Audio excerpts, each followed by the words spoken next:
Okay, hey there guys, Adrian DaCosta here, aka JediBro95, coming at you guys with another video.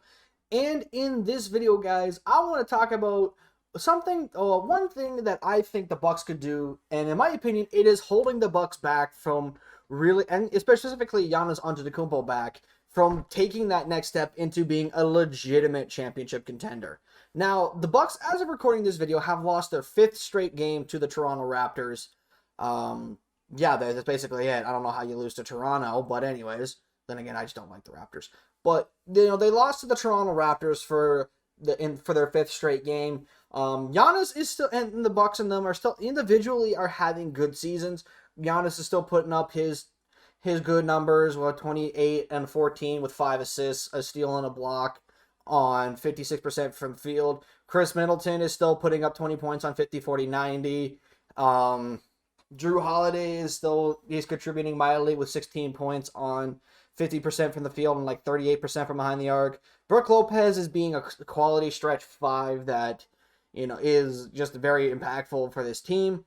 But right now, as it stands, the Bucks have lost 5 in a row. They're barely above 500. So what is exactly going on with the Milwaukee Bucks? And at this point, one could argue, outside of what I'm about to say, one could argue that obviously it's the Bucks coaching staff. I think it might be time to move on from Budenholzer and pick up another coach. Now, my question is just who are the Bucks going to pick up outside of Mike Budenholzer? Because let's not forget, the coaching market right now it's not looking very good right now. Like, you might have David Fizdale, you might have Kenny Smith, hell, you may even have Jeff Van Gundy, but I don't necessarily know if they could be potential upgrades over Mike Budenholzer, in my opinion.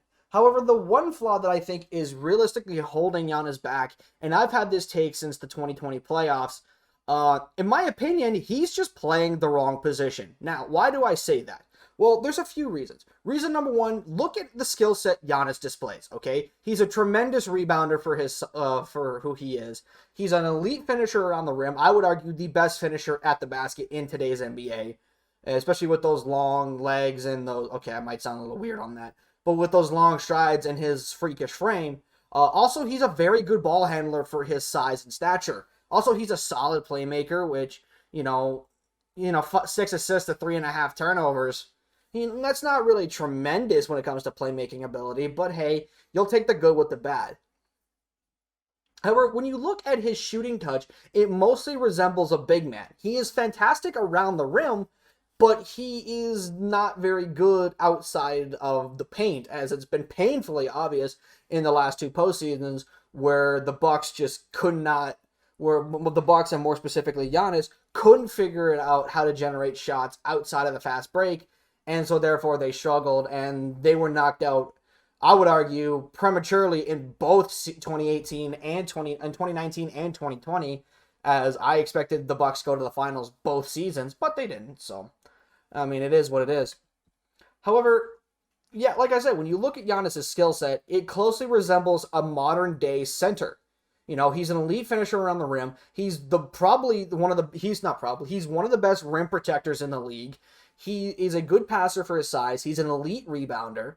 So why not move him to the center position, put Brook Lopez either at the 4 or, start somebody else. But then again, who are you going to start over Giannis Antetokounmpo at power forward? I would just say, just put Brook Lopez to the power forward and rotate and stagger the center minutes between Giannis and Brook Lopez at the 5. And you might be thinking, well, they brought in Brook Lopez to be a stretch 5 to pull that center out from the lane. And granted, yes, this may be true. However, the reality is that all they would have to necessarily do is just swap the they would just have to swap the matchups. They would just put the big man, like the rim protector, on Giannis and just match up that way. We literally, or even just smother him whenever he tries to drive to the basket when he has the ball on the perimeter. We've literally seen that in the past few seasons. So why not experiment, put him at the 5, start him there, use his abilities to pass, create, and even post up, because Giannis is actually an underrated post-scoring player. He's one of the better post scoring guys in the league. Granted, a lot of his success has been able to do with his size and stature, but Giannis still could also put that time in to learn the post and learn the footwork that is required to get good separation outside of the lane. Also, I think Giannis Antetokounmpo would thrive in the Draymond Green role. For those of you that don't know what the Draymond Green role is, first of all, how are you here? Second of all, the Draymond Green role is literally just a pick and roll man on steroids. Simple. So he would be amazing as a passer, as a scorer, as a roll man, as a screen setter. We've seen Giannis play off the ball and get those off-ball movements with a pick and roll. That's the whole reason you brought in Jrue Holiday, was to be a better shot creator, to get Giannis to not be ISOing so much. Because when you ISO against Giannis, it's really easy to defend him because of the lack of perimeter shot that he has. And it's unfortunate for me to say something like that, because Giannis brings so many great things to the table, as I mentioned. But that one dramatic flaw, especially in today's era, can really hold you back from being a champion or even a finals contending team. You can have all these great shooting guys in the world. Like, the Bucks have fantastic floor spacers on their team with Middleton, Lopez, Bryn Forbes, Dante DiVincenzo. Jrue Holiday's having a good three-point shooting season. Bobby Portis is actually playing very well for them. You have all these guys that are great floor spacers, that are great at pulling up and knocking down the three. But if you're matching up against a Giannis ISO, you literally don't have to do anything except stand there and wait for him to shoot the ball, because the defense, all they have to do is just sag off of him and make him shoot the three. And if he starts hitting his threes, then who gives a crap? It's the only way you'll be able to, that's the way Giannis beats you. That's the way the Bucks beat you. You're not going to let guys like Jrue Holiday and Dante DiVincenzo knock down threes consistently. So I think, that, in my opinion, is the biggest thing that is holding Giannis back. He's just playing the wrong position. Put him at the 5. Let him use his skill set as a traditional center with ball handling ability and with playmaking ability. Let him be that pick and roll, that Megadeth pick and roll option. Let him be that dude that can playmake as the short roller and playmake as even just as a leading the fast break, because Giannis is super athletic. He can outrun a lot of centers. And yes, granted, Giannis might, they might build a wall with Giannis in transition. But the thing is transition has always been Giannis's forte. That's what he thrives at the most, is going on fast breaks. Giannis is very limited in the half court because of his lack of perimeter game. So if you put him in that situation, all of a sudden you minimize the weaknesses he has as much as he can, and you put him in a situation to where he can be successful.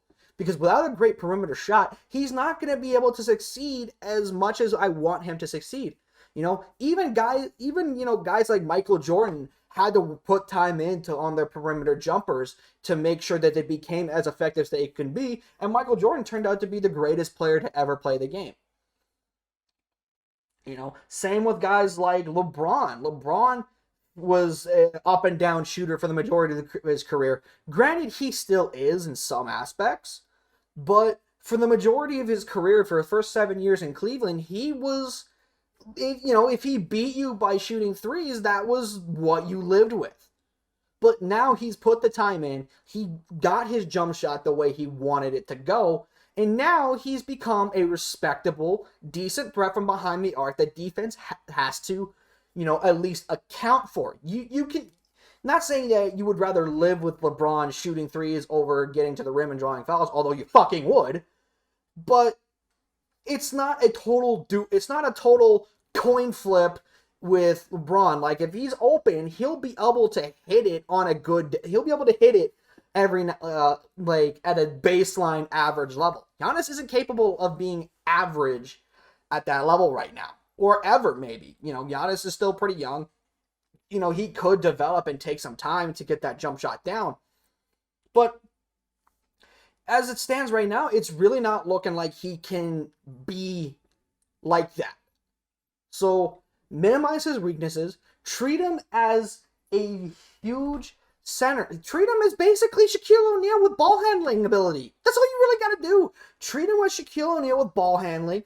Put him at the 5. Let him be dominant in the paint.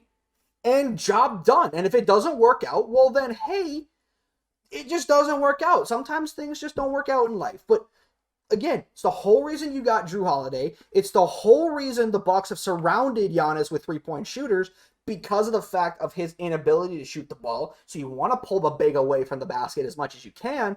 But in the playoffs, it gets exposed massively with his inability to shoot the ball. So treat him as a Shaquille O'Neal with a ball with playmaking ability, and let him be dominant like that. And go out and look for the Kobe Bryant to his Shaquille O'Neal. Chris Middleton is not that. Okay, as good as Chris Middleton is, he has been one of the most efficient scorers in the league for the better part of a couple of years. He is not that, and neither is Jrue Holiday. As much as I love Jrue, he is not like that. You gotta find a way to get a superstar ball handler next to Giannis and treat Giannis as Shaq with playmaking. That's all you really got to do, in my opinion. But again, this is my thoughts. Let me know in the comment section below, guys, if you agree or disagree with anything I have said. Bucks fans, I want to hear your take on this as well, because I've had this belief for a few months now, and like I said, I think he's just playing the wrong position. Subscribe if you are new for more content like this. And with that, guys, I'll see you in the next video. I'm out. Peace.